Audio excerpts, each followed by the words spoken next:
Welcome to Inspirational Leadership. I'm your host, Kristen Harcourt, and we have another fabulous guest. Today, I am going to be speaking to Sudha Dwivedi, who is the Chief Human Resource Officer at Teranet. Sudha is a passionate champion of inclusion and diversity, ensuring Teranet is a progressive workplace where everyone has a seat at the table and that all voices are heard. She specializes in creating large-scale employee engagement and development programs that bring the company's culture of continuous learning into life throughout the employee's tenure. Welcome to the show, Sudha. Hi, Kristen. Thank you for having me. I'm excited to be here today. I'm really excited for this conversation, and I think you're going to just have so much valuable insight to share with our audience. But as a starting point, I always like to give the audience an opportunity to get to know you a little bit better, Sudha, in terms of your journey and your story and what got you to where you are now doing this wonderful work in the world. Oh, wow. Thank you. That's a long story. So look, I've been in HR almost 35 years now. So it's interesting. I went to McGill University because I'm from Montreal originally, born and raised. And in my undergraduate, I was in a psychology science program because in my family, everyone was encouraged to go into the sciences. I wasn't feeling it though, Christian. I kind of did it because all my siblings did it. It was a thing to do. And I was sat in one of these classes and I took an elective called organizational behavior. And I sat in that class and within the first week, it was like a light bulb went off in my head. I go, wow, this is what I want to do. And I want to work in this field. So my dad was a professor and he was traveling, speaking at conferences. And when he came home, he said, "So kids, what's new?" I said, "Well, I've switched out of the science program. I'm now in the industrial relations program because I want to work in human resources." And he said, "You want to do what now?" I said, "Yeah, this is what I want to do." And so, I powered through that program, loved it, loved my experience. And, my first job in HR, you will laugh at this because back then we didn't have the internet, right? People were sending out paper resumes. Remember, I don't know, you won't remember those days, but I do. And I had bought this book called The 100 Best Companies in Canada to Work for women. And I looked up all these different companies. I sent out hundreds of resumes, not one call back, not one letter back, nothing. And so I started telemarketing myself. And I would call early in the morning, hoping to get the manager of HR or somebody that a gatekeeper would let me speak to. So I called the Montreal General Hospital one day because they were on that list. Donna Pasteris was the director of HR, and I called at 7:30 in the morning, and I said, "Oh, hi, my name is Sudha Dwivedi. Can I speak to Donna Pasteris, please?" And just, "This is Donna." I almost swallowed my tongue, Christian. I'm like, "Oh, I actually have someone live." So I did my little spiel. "Hi, my name is Sudha Dwivedi. I'm a recent graduate of the McGill Industrial Relations program. Could I have a moment of your time to talk about a potential opportunity or volunteer?" She said, "Sure. Come in on Monday. I'll give you half an hour." So I went in on the Monday. We had a great conversation. In Quebec, they call it a stagiaire, which is a volunteer piece. I did that for a couple of weeks. They hired me in a contract and then full time, and then it just went on from there. After that, I went on to do my master's, but my career progressed from there. And I knew when I was there that early, I go, wow, I'm in the right profession for me. If I look back on my career of 35 years, there are always great days, bad days. We have that in life, regardless of what you do. But I love what I do, Kristen. I love it. No regrets. I can see that it comes through so vividly. And, it's interesting. And as you're just talking about that, I think when we even talk about HR, and we were talking even before we went live, it's not just human resources, it's like humanizing work. And there's such an opportunity. But I think sometimes HR also can get a bad rap and is a perception of what HR is and what HR isn't. And I'm curious, with 35 years, you've seen a lot around what goes on in HR. And I guess it's twofold, the question. Where do you think that reputation comes from? And what would you like to see different in the field when we start to think, you're talking to other HR professionals, what would you like to see more of from them? Yeah, so look, I think every profession has the great apples, the bad apples, whatever you want to call it, right?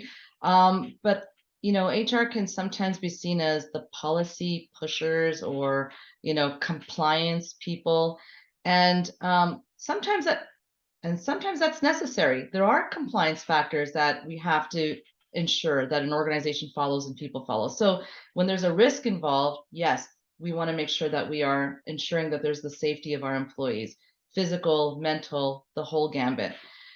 When I think of running HR departments, and even as I grew up in the business or in the craft, you called it humanizing people at work. I've always seen it that way. Who you are at work, you bring your whole self to work, right? So you have to look at people of not just what they do at work, but their whole life. So if you have great impact with them, for them at work, they'll have a better impact at home, right? So, you have to understand people as whole beings, not just what they show up and do for you, right? So if you care about people and care about employees, then that's only better for them and it's only better for the organization. And I know sometimes that sounds like lip service. Oh, those are like just values on a wall, or people say that, but they don't do it. It really is what you do more than what you say. I can say I care about you, but if my actions don't prove that as an HR professional, as an HR leader, as an organization leader, then it doesn't matter, right? So I think when we talk about, organizational leaders, HR leaders, we really have to, do what we say, right? So even if you think about in your personal life, you can tell someone you love them, right? But if your actions don't prove that, then those are just words. So, in the HR profession, we're managing, helping to manage and support the organizational strategies of performance, talent, culture, all of that. So in a way, there is a bit of a burden on HR to ensure that we are the ambassadors of that and that we are ensuring that people are behaving and acting that way. So when I have leaders in throughout my career that said to me, or I've come to them saying, hey, you know what, like Mr. X or Miss X over here is not performing well and they have poor behavior. And they say, oh, well, wait a minute now, Sudha, like this person brings in great numbers. I'm like, okay, well, let's just take a step back. We have these values. What does this mean then? Because if we don't do what we say, then this means nothing. So you got to live by example, And I think we just need more managerial courage that way, organizational courage that way, to really have people live by what they say, I you think what know? you're saying is absolutely critical. And, in my career in the I would say last 15 years, where it's really been different aspects of supporting humans in this way, and especially leaders, and HR leaders as well. I think that's what happens sometimes. And ultimately, it's sometimes where it is saying, listen, you're saying these are the values, yet Yeah, these behaviors are being tolerated, yeah, and having the conversation over and over again, and then just realizing for them they had to leave the organization because it was no longer a culture fit for them, mhm, because they weren't getting any support for the fact that there were leaders that were really not aligned with the kind of workplace that you're trying to create. And you can only say it so many times, and if yeah, nobody's going to do anything about it, then it felt for them that they're actually not in self integrity because they're staying in an environment that's supporting those kind of behaviors. right, right. It's so important when we talk about values and culture. It really should be the operating model of how you work each and every day, right? That's the DNA of what we have at Teranet. In the tenure I've been here, we introduced an employee value proposition, for what it means to be a Teranetter, right? So when you live and work here, what does that mean to you? What does that mean if you want to attract people to Teranet? And so, we did it like grassroots where employees are part of developing that. We didn't get a consulting firm. We don't need that. People at Teranet will tell us what it feels like to work here and why they stay here and why they want their friends and family to come and work for us because of the culture and how we act and how we behave. So it really is, you got to live it, right? You got to live it. And I really can't emphasize the point enough about you've got to care for your team, for your people as a whole person. And if anything, the pandemic brought that out even more for us, right? So we know we can work from anywhere, but people, have to be on screen. Their children are not in school. They don't have daycare. Their parents may not be well taken care of in a long-term care. You have to really submerge yourself in their lives to understand what's going on with them. What do they need? How can I support you as a whole person so you can be your best self at work? You know? Yeah. And you got to mean it. You can't just Yes. say it. You got to Yes. mean it. And you got to Yeah. show it and you got to do it. Yeah, exactly. It's absolutely the actions speak louder than I say actions and words, because saying those Yeah. words, but the energy of those words that really come from a place of not, how are you? Let's move on to the meeting. Like, how are you? Like, Yeah. what's going on for you? How Yeah. can I best support you? What And do you need? yeah, what do you What do you need? need from me? Yeah. Yeah. And sometimes that might be, I am going through a really tough time and I am having some mental health challenges. Okay, well, I might not be the most qualified person to support you with that, but here are some resources and I'm going to check back in with you and I'm going to make sure that you have what you need and really make sure that that human is feeling really supported. Absolutely. Yeah. Yeah. Yeah. Yeah. So tell me around when you came into Teranet, you get to come in and see opportunities for different, and you talk through one initiative that you did. Tell me about the different things. I know you're really super passionate about DEI work as well. And I know for you, when you're doing DEI work, it's getting at the root as opposed to, oh, we're going to do this DEI checkbox exercise. It's coming from a deeply believing in this work and why it's so important. So I'm curious, when you came in and saw different opportunities, what have been some of those things that you've implemented at Teranet? Yeah. So it's been a great journey and it's still a journey, Kristen, right? So we are on this path and I think we're going to be on this path as organizations and as society, right? So we created employee resource groups. So we have 3 that are currently running right now. One for women in leadership. We call it gender equality leadership. The other is the BIPOC group. And the third is the group for the LGBTQA2 plus group. And within that, we have different programs and initiatives that the group is leading and that they bring forward to the organization. And it's right now we're focused on education and learning because you got to understand the differences to help bring people together. So if you can understand a difference and look at a difference of we can be different and still support each other, and I can be your ally, right? If you know the term of allyship, right? So I may not be a member of your group, but I am an ally because I support the advancement of this group, the equality of this group. So we're really focused on learning right now so people understand what it means for women who look at, when I look up, I see, there's myself and our CIO who are females on the executive team. I see people on the leadership team. That's an aspiration for me. I see a woman of color in leadership, right? Do we have enough? No. Are we getting there? Probably in time, but it's understanding the differences and the learnings so people can see that differences don't have to pull people apart. If you understand those, it can actually bring you together, So it's really more about the learning right now through education, through speakers, through events, where people can have a circle. I call it psychological safety, where I can ask those questions, freely and openly and not feel any repercussion of what I'm trying to learn or who I'm trying to be. I can be my true self at work. Yeah, yeah, so important. I think what you're saying there too, and this is what I hear when people are really embracing this work, is recognizing it's a journey that's never over, right? There's Never many over. different layers, and so at this point, it's really about educating so people start to understand and have a safe space where they can also ask the questions, Yeah. because there are a lot of questions. People don't necessarily understand all of these different, there's so much to learn and unlearn, and having a safe space where people can feel comfortable sharing and learning from one another, I think is highly critical. It's funny, funny, not funny, funny, not funny. But, as a female leader, person of color, part of me feels like, why are we still talking about this? Why aren't we there yet? Why aren't we there yet? We should be. We should be, but we're not. There's still underrepresentation in all of these groups. And there's so many factors why. So part of it is, okay, we've got to keep putting this work in. I wish we were there, but we're not. Well, and not to make this a political conversation, but we've had some things going on in the US recently that Yeah. it's like, oh, it feels like we've gone back to the 1970s. Like, Yeah. it feels Yeah. like, oh, we're here again, right? So when we start to think of oppression, it feels like it's complicated and there's so many layers. And you Yeah. take 3 steps forward and 2 steps back and 1 step forward, 4 steps back.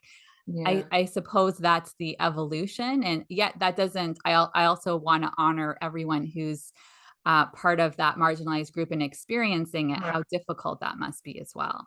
Sure. And I've said to the groups as we have different events that it takes an entire community, an entire society to march hand in hand, right? Because otherwise marginalized groups can't advance unless everyone is part of the solution, right? So, we're on this journey. I think we've had great impact so far. Certainly when you have your own teams building those programs, that makes a difference. We're not having consultants come in. We're doing it all grassroots. We're having those conversations in-house with our teams to see what we can do to help advance the strategy, because it is a strategy, right? If you want to move forward, you have to have a strategy behind it. Yeah, absolutely. Absolutely. And, when we start to talk about strategy, I think that any organization, there has to be a very intentional strategy around leadership.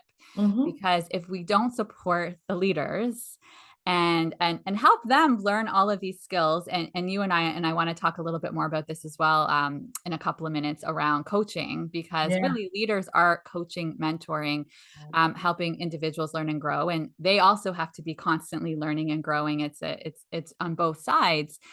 My experience is that some organizations really get this, and there Hmm. are supports and there are very strategic, intentional initiatives in place to help leaders. Yeah.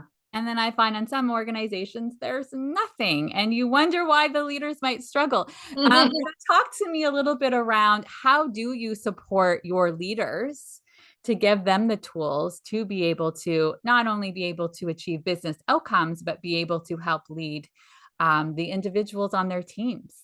Yeah, so I love this question. You know that I'm a certified coach, and this is my passion. So certainly the leadership has the opportunity to have executive coaches, leadership coaches. That is 100%. Some have taken advantage of it, and we continue to promote that. So if you develop yourself, you can develop others, right? So, and it's a pay it forward mentality. So they certainly have that opportunity across the organization. We are now launching a formal mentorship program. We actually are starting that with our ERG groups first. So they get first pick of mentors. And then we're going to continue that journey into 2023. When we move into 2023, we're actually going to expand the mentorship program and start a formal coaching program in-house for the organization, because mentorship and coaching are two separate things, right? So it is 100% part of our culture. People do take advantage of it. Again, it really is about developing the leadership so they can develop others. You can't give what you don't have, right? So, and there's a lot on leadership shoulders, right? Organizational strategy, organizational development, people development, getting the numbers, getting the revenue. But if you can take that time as they do to focus on themselves, then they can give back. Yes, and you and I both believe in this so critically, because it's this whole transformational journey. Yeah. As you learn more about yourself, you recognize how to show up differently with people. You can connect more deeply with relationships because you've gone to these places.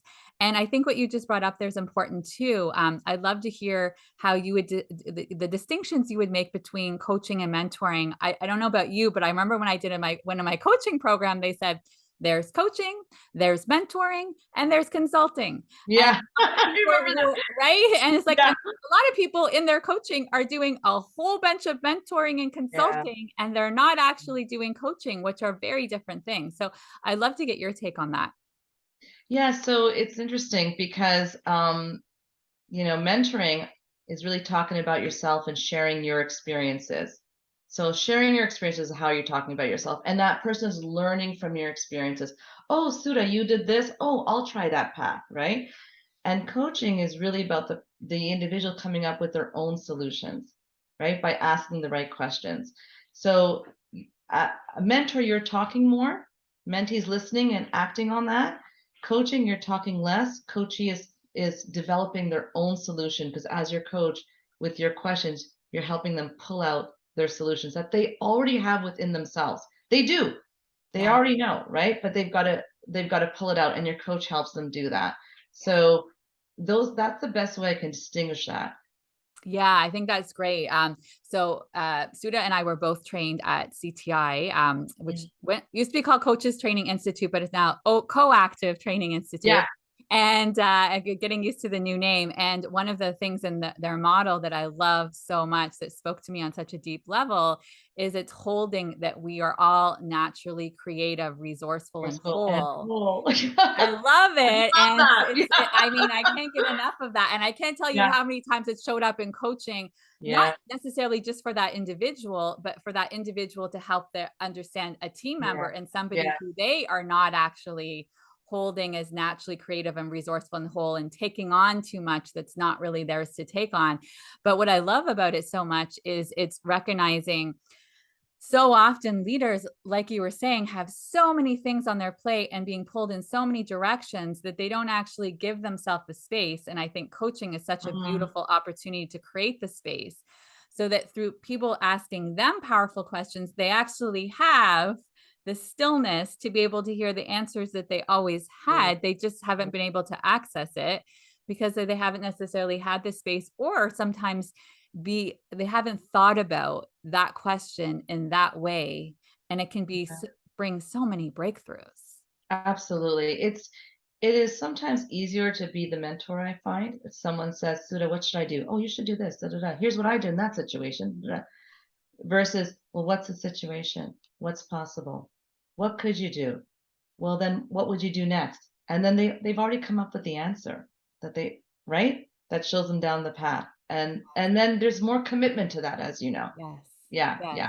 Yes. It's really great. I love it. When I think about leadership and being a coach as a leader, because it really is part of your job when you're a leader to be a coach. It's all about serving people, right? And I find, even when I do interviews for people coming into leadership, and I ask them, why do you want to be a manager? Oh, it's the next level in my career. Okay. And if they don't talk about serving others and bringing out the best in others, like they're not going to make it to the next round, because that's what leadership is about. It's not about you. It's about others, serving them so they can be their best selves. They can live their best, do their best work. Yes, yes, yes. And the best leaders are always creating other leaders and Yeah. being able to see things in them that they might not be seeing in themselves, and helping them to reach that potential, giving them opportunities to have those stretch goals Yeah. and be going on these pathways that they might have not even thought about themselves, because they might have held themselves in this smaller box. And as a leader, you're helping them to see even more possibilities. Yeah, let them make mistakes. Mistakes are good. You're supposed to make mistakes. We're all human, right? We're Yes. all going to make mistakes, and you learn from it and you move forward. Yeah. And it's, again, creating that psychological safety culture where it's okay to make a mistake. I'm going to stretch and do this. I might not get it. Okay. That's where you come in and you help them out. Yes. Yeah. You've already spoken to some of the qualities, but I'd love to expand on this a little bit more. When you start to think about, when I called this podcast Inspirational Leadership, it was about those qualities that an inspirational leader possesses. And so you've talked to some of them, which is, they are here to serve and to coach others. What are some of those qualities that you see in the best leaders in your organizations? Or, Sudha, it might have been some of your best leaders, like the ones who really inspired you and had the biggest impact? It's a great question. So, for me, I have had the pleasure of having great leaders and some not so great leaders, right? You learn from both, Kristen. You learn from both. Yeah. And I think the ones for me that really pushed me to step out of my comfort zone. I, like many people, have this internal voice that tells me not good enough, not smart enough, can't do it. People are going to figure out that you're a fake, all that whole imposter syndrome things. Yeah. And, that shows up quite a bit. So for me, the best leader was that said to me, you're going to do this. I'm like, no, I can't. Yeah. I'm like, oh, okay. What if I don't do it? You know what I mean? Like, so that was like for me the best, like push me out of there saying, okay, you can do this. And again, I'll catch you if you fall. I'll help you out if you make a mistake. It was that safety net, but also pushing me, knowing I had a safety net, Yeah. the Yeah. trust, the Yeah. trust, and just recognizing that they saw that in me too, that they could see that, oh, I'm kind of holding back because I don't want to not be good at something or Yes. fail at something. Yeah. That to me is the biggest thing that has pushed me forward, to step up. So good. Listen, that voice is still there. Like she's alive and well. Like Yeah. I just know how to tone her down now because I recognize it better than I did 20 years ago, Yes. you Yeah. know? Yes. But Yeah. I think when you talk about inspirational leadership, Kristen, and this might sound cheesy, but I really believe it, and this is how I act. Like I love my people. I love my team. And some people might say, well, what do you mean? Like that's such a personal word. But when you're working with people every day, it is personal. It is professional, and it's both. And when I think about them and what they want to accomplish, I really believe that you have to care about them wholly in that way to want the best for them. You know, I know like Yeah. sometimes you think that sounds cheesy, but that's who I am. And that doesn't mean I've always had fantastic performers in my entire career. Yeah. No, I've had folks on my team that weren't great performers. But if you truly care for somebody, you will give them that feedback. Yes, yes. When I hear you saying that, I do see love as a verb. And I think so Yeah, often people misconstrue love as in the romantic love. And right. so we couldn't say, and I'm like, I always talk about leading with head and heart. Like this Yeah, is love yeah. in a non-romantic, it's in like a fully deeply caring about that human Mhm, in front of you. And mhm. I honestly believe everybody at their core, unless they're psychological, a Yeah. sociopath or psychopath, no. General, right? I'm not gonna that's mental health, Yeah, but in general, at our yeah. core, we all want to do that. And I think that goes back to again the whole coaching piece. If you can't see yourself and accept yourself fully and all of that, it's harder to be able to give in that way and be able to be as caring and love those humans around you. Having said that, as I said that out loud, I do notice a lot of leaders who have that deep compassion for others. Mm, Part of their journey is to be able to also tap into that self-compassion for themselves because they'll have higher expectation. They'll totally be okay and not that they wouldn't have high expectations for the people around them, but within reason, whereas mm. they won't have necessarily that same level of self-love, caring, compassion for themselves. Oh, I'm still working on that for Yeah. me, sis. I'm still that's I'm 54 this year. I've still got that journey to go through, Yes. Kristen. Yeah. Yes. Yes. Yeah. Baby steps, Sudha, Yeah. baby steps, Yeah. right? Every Yeah. day. It's funny. So many, it's something that I see a lot with because the leaders that I support tend to be high performers, ambitious, care a lot about others. Some of them, I'm always teaching them just around like, oh, what does it look like to even be able to receive when people Yeah. are trying to give it back, right? And I say to them like, listen, you don't have to say any words, just kind of put your hands and just say, thank you and then Yeah. nothing else and just practice receiving because receiving Yeah. can be quite vulnerable, Mm, vulnerable mm, action. mm. You're absolutely right. And the word you just used, vulnerable, again, as we talk about inspirational leadership, that is a word that I use with my leadership team all the time. It's okay to be vulnerable. Yeah. It's okay. It's okay to admit what's not working to your team, right? So, we have town halls regularly. Many of us on the leadership team have shared with the entire organization that we've used our EAP program, that we have struggled at home with one way or one relationship or another or somehow, because we want people to feel comfortable in going to EAP, using the mental health benefits that we've had. We've increased those in the last year to make sure that people are getting the support they need at work, outside of work. I would say 5 years ago, I can't think of one leader that would have said that they were using EAP or therapists to help them at home or Yeah. at work. And it's showing that vulnerability and having no shame in it to say, hey, you know, I'm human. I'm using it. You should use it too. This is how it helped me. Yes.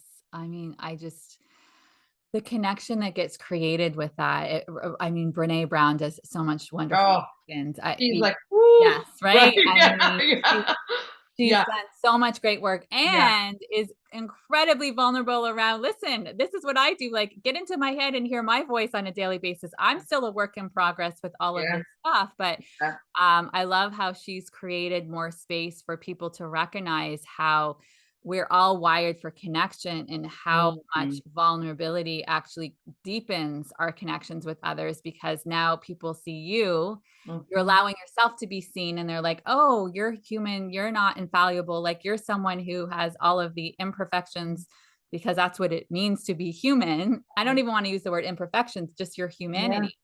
And it yeah, welcomes in yeah. these beautiful conversations and I think more acceptance for all of us. Like that's just part of the ebbs and flows of being human. It's not this like straight linear pathway. Oh, I know. I mean, and what enjoyment would there be in that anyways, Right? I right? say that all the time. You'd be so bored. You'd be so bored if it was just this Yeah, straight line of yeah. all the same. It's having said that, I know I want to acknowledge sometimes it can be very painful if you're going through a difficult time and Mm, having resources and support's really important. But yeah, that is the full range of emotions that is the human experience. absolutely. And we bring those to work. You can't just leave that at the door or leave it when you turn off the Zoom call or Teams call. It's part of who we are, Yeah. right? Yeah. So again, it's about caring about everyone and so you know what's going on in their lives so you can support them in what they need Yeah. that day or that month or whatever it is. Yeah, exactly. So Sudha, I'm thinking of some people who are listening right now, and they maybe haven't implemented a lot of things in their organizations, and they hear what you're saying, and they want to start doing things, making some changes. Mm, If you start to see some of the organizations out there, which we won't name names, but I'm sure you've seen some where they have some challenges and some dysfunction, and sometimes even I want to be honest, some toxic behaviors happening in their workplace. mm. What would be some recommendations you would give to either HR or maybe, as you were saying as well, HR might be that ambassador, but each leader is also part of owning culture. What would be some recommendations you would give to them for a starting place, what they could do to try to make some changes? It's tone at the top. You have to start at the top, Yeah. so it's CEO, the C-suite, ensuring that those behaviors and that they're living the values day to day, walking the walk, talking the talk. You have to start there. When it comes to changing a culture or a behavior, it has to be tone at the top. And look, if you can't change that and you're an HR leader, go work somewhere else because there's only so much you can do. If you're not going to influence the leadership team to live the values and then cascade that within their own functions, you can only fight that battle for so long, and then it's time to go. And I've made those choices in my career as well Yeah. over the years, right? So, but that's where I would start because if you don't have the support of the CEO and the leadership team, you won't get the organization, right? Because people look to that, right? Yes. Yeah. Yes, yes, it needs to be being Yeah. modeled from the top in. And Yeah. it's still an understanding that you're not going to get there tomorrow, but you're starting to take steps and actions towards that Yeah. vision. And as an HR leader, you also have to have the courage to have those conversations, right? Um, and to be upfront about it. And it's not just this is what you do, here's what you do, here's the impact of that, here's the impact of that in the organization, right? So to have those examples as well, and not just talk about feelings in a way, but behavior has impact on the organization. And what does that look? What is that impact, Yeah, right? yeah. So showing those examples, but it really is honestly, Christian, you got to get to the top of the house. And what I say to folks when they ask me for tips when they're interviewing, ask questions about the culture of the organization you're joining. lots of people will say we have a great culture. Well, what does that culture look like? Right. Give me some examples, right? Ask for examples, because if they go, oh, we have a baseball team every year. I'm like, okay, that's great, but what else? How are those values enacted in the organization? Yeah. Yeah. And you want to hear about that, and then you can judge also, is this a place for me? Does this match me personally as well as professionally Yeah. when you're choosing the organization? But for HR professionals, it's a tough gig, Kristen, being in HR. It really is, because you have a mindset, what the organization needs, and you've got to coach your leadership team, because that's your role as the HR leader, to be the internal coach. And some of them will get there, some of them won't. But if you have Yes. the support of your CEO, you Yeah. can do a lot. You can do. Yes. Yes, absolutely. And I've seen that where, using the example of flexible workplaces, and especially Mhm. hybrid with what we've had going on, and where they said, nope, everybody has to come back to work. And it's like, let's take a step back. Yeah. Let's ask some questions. Let's really get clear. Is that actually the only decision? Like maybe this can look different. And I've really seen some organizations have taken a step back and been very intentional and asked questions and thought outside of the box, and didn't use what happened with this pandemic as a like, okay, well, this is what it was. It's temporary. We're going to go back. Well, no, like a lot has changed in the world, and it's not Yeah. about going back. It's around, what does that new vision look like? And I've talked to some HR leaders who said, like, we had to have a difficult conversation and say, I don't think this strategy is necessarily the right one. And Yeah. I think that's what you're saying with the courageous Yeah. conversations. Absolutely. So we took a different approach, because Teranet, pre-pandemic, was an primarily in-office culture. So what we did was, so it wasn't just my voice, is what I'm going to say. This is why it was a different approach. We did a cross-functional team, with different leaders across the organization, and they put together the plan on what would work in a hybrid model for us. And it was not just a pit, and we had a steer co that had different leaders on the organization, and that whole team and the steer co came forward with a proposal to our CEO, to our board, and of course it was accepted, because we know that change is inevitable, right? So if you don't change, you're going to be outdated, right? And so, was it an easy conversation at first? No. Was it a really difficult one to get through? No. It's always that initial, how's that going to work? What's it going to look like? We have this amazing culture because we're in every day and people talk to each other. They have these, conversations. We're an agile group. Da, da. Okay. Yes. That was then.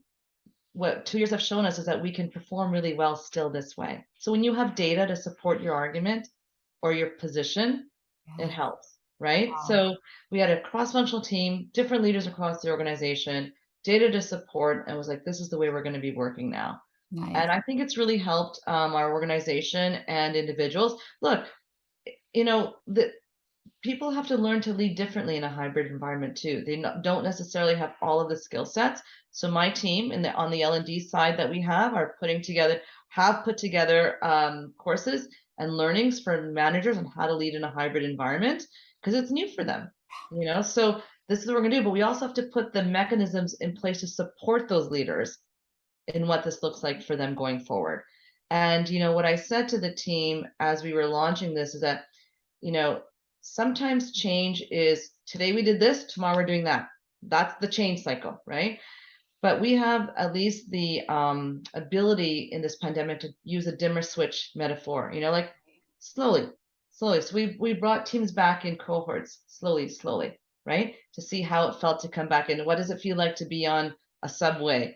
Let's, you know what I mean? So we did that dimmer switch. So it was a slow start coming back in. Yeah, yeah. I think that's a really great approach. And like you said, having the data to Yeah. support it is really going to help in all of those conversations. Data-driven decisions are important here, and here also matters. Yes. I mean, anyone who's listened to this podcast, I'm always saying head and heart, not Head and heart. one, not the other. It's both Yeah. of them. We need to Yeah, bring both of them. in. Exactly right. Exactly right.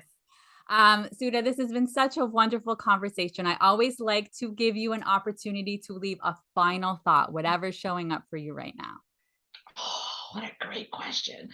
I've just enjoyed this conversation so much, Kristen. I could probably talk to you all day and to your listeners, but if I can leave anybody with any kind of thought, you know, be your best self every day, live your best life, and if you care, put yourself out there, the energy will come back to you. It really does. I really believe that. You put your best energy out, it just comes back. That's how the universe works. It really does. You have a choice of who you're being every day. I think that's Yeah. so good. Thank you for being here today, Sudha. My pleasure. Can I come back? Of course, anytime. You are welcome, welcome, welcome. I know we could talk about so many things for hours. And for everyone, wherever you are in the world, I'm saying good morning, good afternoon, good evening, sending tons of love. And please, if you've enjoyed this podcast, go on to whatever major podcast platform you're using, write your reviews. And I always love to hear from people as well. So send in an email what you want to hear more of and what you're learning with the podcast. Thanks so much. Bye, everyone. Bye.